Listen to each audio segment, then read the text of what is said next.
Sataa tai tuhansia. Me olemme miljoona ihmisiä ympäri maailmassa.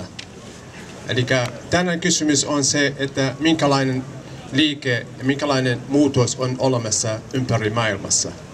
Aivan siitä, että maailman taloudellinen kriisi, kapitalismin suunnitelma on vakavasti joutunut hyvin huono tilanne. Sen vuoksi ihmisiä, jotka on kärsinyt, ihmisiä, jotka kuitenkin on kokeillut paha ja huono elämä, nyt on aika nousee. Nyt on aika yrittää vaikuttaa tilanne maailmassa, mitä me voisin yhdessä tehdä ja yhdessä vaihtaa tilanne. Täällä tänään on puhuttu kaksi asiaa, yksi oli sota, toinen demokratia. Haluan sanoa siitä, että kuitenkin itse olen kärsinyt sodassa. Ainakin mun perhe on nähnyt 5 sotaa Pohjois-Irakissa. Mä itse olin lapsi sota silloin, kun olin 10 vuotta. Olin 15 vuotta joutunut valitettavasti vakavasti politiikkaan ja 21 olen tuomio kuolemaa Irakissa.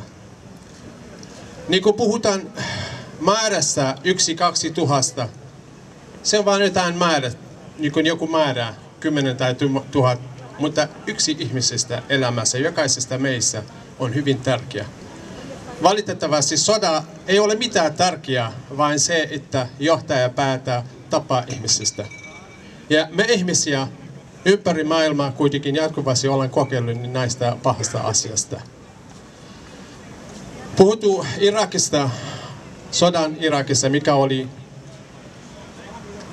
Itä-sodassa ja sitten vuonna 2003. Media on hyvin konservatiivinen valitettavasti. Mitä on puhuttu Irakissa ja Afganistanissa kuitenkin se on hyvin pieni määrä, mikä on siellä tapahtunut. Irakissa sota-aikana on paljon enemmän ihmisiä on tappattu, on kuollut valitettavasti. Että esimerkiksi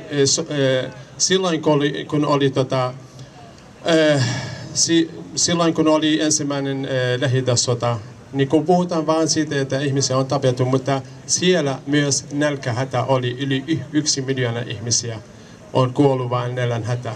Ja tämä on niin kuin valitettavasti jatkaa.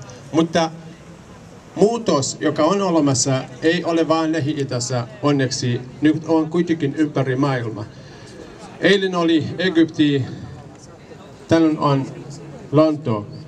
Eilen oli Tunisi, tänään on Ranska. Eilen oli Kreikka, tänään on Yhdysvallat. Me ihmisiä, meillä on toivo ja meillä on suuri tehtävä.